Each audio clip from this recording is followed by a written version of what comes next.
4வது புறமோ பார்த்துட்டு சொல்றையெல்லாம் செதற விட்டுக்கிட்டு இருந்தேன். நான் இன்னைக்கு எபிசோடு தாண்டா எபிசோடு போடுறா அப்படின்ற மாதிரி உட்காந்துருந்தேன். எபிசோடு பார்த்தோன்னே செருப்பை கட்டி என்னை அடித்த மாதிரி இருந்துச்சு. யாரடா பைத்தியக்காரனாக்குறீங்க நீங்கள்? கண்டென்ட் உங்களுக்கு கிடைக்கல, கண்டென்ட் இல்லை அப்படின்னா நீங்கள் போக வேண்டியதானே. நிறைய யூடியூப் சேனல்ஸ் எல்லாம் இதை பண்ணிகிட்டு இருப்பாங்க. அதாவது இந்த ப்ராங்க்குன்ற ஒரு கர்மத்தை பண்ணிகிட்டு இருப்பாங்க. அது பச்சையாக தெரியும் ப்ராங்க்கு அப்படின்னு சொல்லிட்டு அந்த கர்மத்தையே உட்காந்து நம்ம பார்த்துருவோம். ஏன்னா இது நம்ம தான் எல்லாரும் பண்ணுற தப்பு தான். அந்த ப்ராங்கை நம்ம என்கரேஜ் பண்ணி பண்ணி பண்ணி இன்னைக்கு நம்ம டிப்ரெஷன் ஆகிற நிலமையில இருக்குது. இன்னைக்கு நான் லைவ் பார்த்துருந்தேன்னா இது பண்ணியிருப்பேன், கொஞ்சம் உஷார் ஆகியிருந்திருப்பேன். ஒரு சில ஃபுட்டேஜ் மட்டும் அங்கங்கே பார்த்தனால ஃபுல்லாக பார்க்க முடியாதனால இன்றைக்கி நம்மளை பைத்தியக்காரனாக்கிட்டாங்க. என்னென்னு எபிசோடு பார்த்த எல்லாருமே காண்டாயிருப்பீங்க அப்படின்னு தான் சொன்னோம். ஹாய் மக்களே, நான் உங்கள் ஷாம். பிக் பாஸ் சீசன் 8 இன்னைக்கான டே எப்படி இருந்துச்சு அப்படின்னு கேட்டிங்கன்னா, ஜாக்லினை ஏன்டா இப்படி காப்பாற்றுறீங்க? டைட்டில் கொடுத்துட்டு போக வேண்டியதாண்டா, ஏன்டா எங்கள் உயிரை எடுக்கிறீங்க அப்படின்ற மாதிரி தான் இருக்குது. ஏன்னா நம்ம வந்து ஆல்ரெடி ஒன்று லீக் ஆச்சு, ட்விட்டரில் போயிட்டு இருந்துச்சு. அதை நான் பார்க்கும்போது அதில் வந்து பிக் பாஸ் கூப்பிட்டு நேற்றுமே சொல்கிறாரு, நீங்கள் டாஸ்க் வந்து வேறு மாதிரி பண்ணுங்க அப்படின்னு சொல்லிட்டு. ஏன்னா மாரல் சயின்ஸ் டீச்சர் அவங்க வந்து பார்த்தீங்கன்னா அந்த பழமைவாதி மாதிரி இருக்கணும், ஃப்ரான்ஸ்லேருந்து இங்கே வந்திருக்காங்க, அது கற்றுக் கொடுக்கணும், அதுவும் இல்லாமல் பூமராக இருக்கணும், அந்த மாதிரியான கேரக்டர். ஆனால் மேடம் என்ன பண்ணுறாங்க அப்படின்னா பூமர் மாதிரி இல்லாமல் எல்லாத்தையும் ஒன்றா உட்கார வச்சுக்கிட்டு இவங்களுக்கு வந்த மாதிரி பண்ணுறது. இன்றைக்குமே ஃபுல் அண்ட் ஃபுல் வன்மத்தை தான் கக்கிட்டு இருந்தாங்க. அதை பற்றி நம்ம பேசுவோம். பிக் பாஸ் இன்றைக்குமே கூப்பிட்டு நீங்கள் உருட்டினதெல்லாம் போதும் ஜாக்லின், உருட்டாதீங்க ரொம்ப. அதாவது உங்களுக்கு எங்கேருந்து நீங்கள் வந்தீங்க அப்படின்னு கேட்டு எதுவும் டவுட் இருக்கான்னு கேட்டு செருப்பாக அடித்து மொத்தி விட்டு தான் அனுப்பிச்சாரு. அதுலேயும் ஒரு செக்கு வேற வைக்கிறாரு. அதுதான் எனக்கு டவுட்டாகவே இருந்துச்சு. என்ன அவர் சொல்கிறாரு அப்படின்னா, இவ்வளோ அடின்னு அடிச்சுட்டு ஜாக்லின் ஒன்று சொல்கிறாரு. அதாவது நீங்கள் இங்கே வீட்டுக்குள்ளே இருக்கிற ஒரு உருப்படியான நபர்களில் நீங்களும் ஒரு ஆள், நேர்மை அந்த மாதிரி இருக்க நபர்களில் நீங்களும் ஒரு ஆள் அப்படின்ற மாதிரி சொல்கிறாரு. அது பார்த்தீங்கன்னா நீ லைவில் வரவே இல்லை. அதாவது ஜாக்லினை மொத்துனார்ல, உருட்டாதீங்கன்னு திட்டினார்ல, அதெல்லாம் நீங்கள் லைவில் வரவே இல்லை. லைவ்னு சொல்கிறேன், எபிசோடில் இன்றைக்கி வரவே இல்லை. இவங்க வச்ச அடுத்து தாலி அறுத்தது தான் ஃபுல்லாக பார்த்தீங்கன்னா எபிசோடில் வந்தது.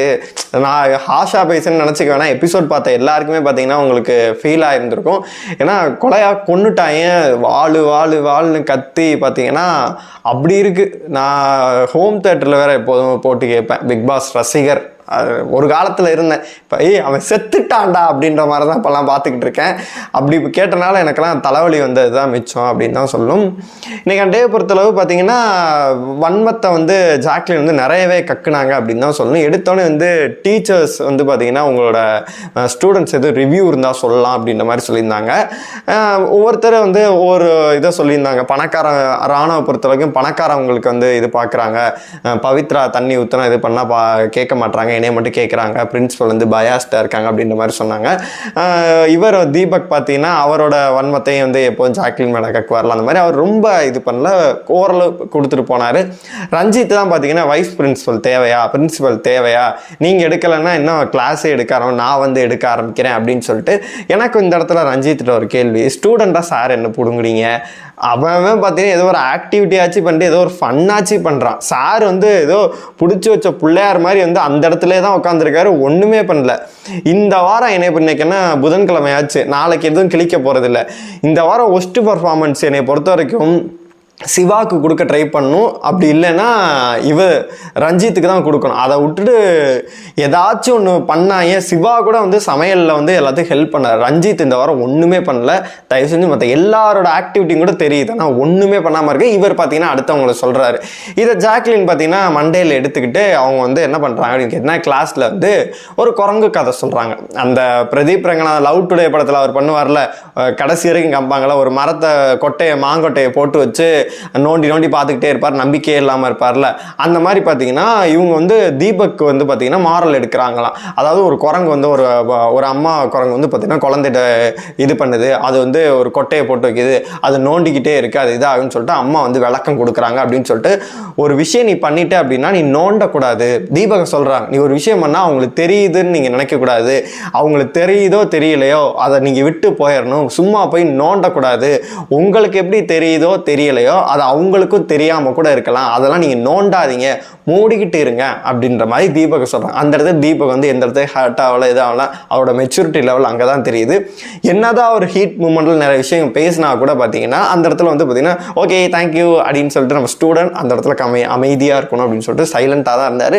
ஜாக்லின் வந்து பார்த்தீங்கன்னா தீபக் வந்து சிவகார்த்திகேயன் அவங்க இருந்த போதெல்லாம் வந்தப்போ வந்து பார்த்தீங்கன்னா ஜாக்லின் வந்து அந்த ஷோவில் வந்து ஆங்கராக இருந்தாங்க. நீங்கள் ஆங்கரில் அந்த ஷோ ஒரு ப்ரொடியூசராக இருந்திருக்கலாம், அந்த ஷோவை வந்து பார்த்தீங்கன்னா ஜட்ஜாக இருந்திருக்கலாம். அப்பேற்பட்ட அவங்க வந்து பார்த்தீங்கன்னா தீபக் வந்து இந்த மாதிரிலாம் கேவலப்படுத்தலாம்ல. இப்போது நம்மளுக்கெல்லாம் கடுப்பாக வருது. அதாவது ஒரு சில சமூக வலைதளங்கள்லாம் ரொம்ப திட்டுறாங்க, அந்த மாதிரிலாம் நம்ம திட்ட வேணாம். இவங்க ஏன்னா அதுக்கு தான் சொம்படிப்பாங்க. ஏன் மற்ற பர்சனல்லாம் அட்டாக் பண்ணிட்டு இருந்தாங்க. அதில் சத்தியெல்லாம் இது நாமினேஷனுக்கு இதுதான் அடிக்கிறீங்க, ஏன்னா அவர் கேப்டன்சி டாஸ்க்கை வச்செல்லாம் அடிச்சிச்சு. பர்சனலாகவே அட்டாக் பண்ணுது, டீச்சர் மாதிரியே நடந்துக்க மாட்டேங்குது. அதனால் அவர் எந்திரிச்சு வெளியில் போயிட்டாரு. அப்புறமேட்டு பார்த்தீங்கன்னா பெருசாக ஒன்றும் அங்கே நடக்கவே மாட்டேங்குது. இவங்க என்ன பண்ணவே மாட்டுறானுங்களே, ரொம்ப தொய்வாக இருக்கேன்னு பிக் பாஸ் பார்க்குறாரு. அப்போ தான் அவர் வந்து ஒரு விஷயத்தை வந்து கையில் எடுக்கிறாரு.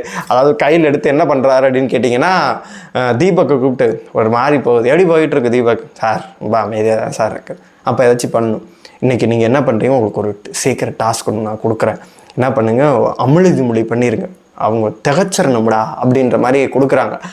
உடனே ஒரு பசங்க முத்துவை கூப்பிட்டு சொல்லிட்டு நீ பசங்க எல்லாத்தையும் சொல்லிட்டு கேர்ள்ஸ் எல்லாத்தையும் சொல்லிட்டு இதை இது பண்ணுன்னு சொல்லிட்டு ஒரு டாஸ்க் மாதிரி, அதாவது ஒரு சண்டை மாதிரி ஒன்று ஆரம்பிக்கிறாங்க. பவித்ரா வந்து பார்த்திங்கன்னா சத்யாவை லவ் பண்ணாமல் போயிட்டு அப்புறமேட்டு ராணுவதுக்குள்ளே வந்து அவங்க ரெண்டுக்குள்ளே சண்டை ஏற்படுத்தி அதை பர்சனலாக கொண்டு வந்து, இதை ஒரு சின்னதாக சொல்லிடுறேன், எனக்கு தலைவலி தான் வருது, நீங்கள் பார்த்துருந்தீங்கன்னா பிரச்சனை இல்லை, பார்க்காட்டியே இதை பார்க்காதீங்க அப்படின்னு தான் நான் சொல்லுவேன்.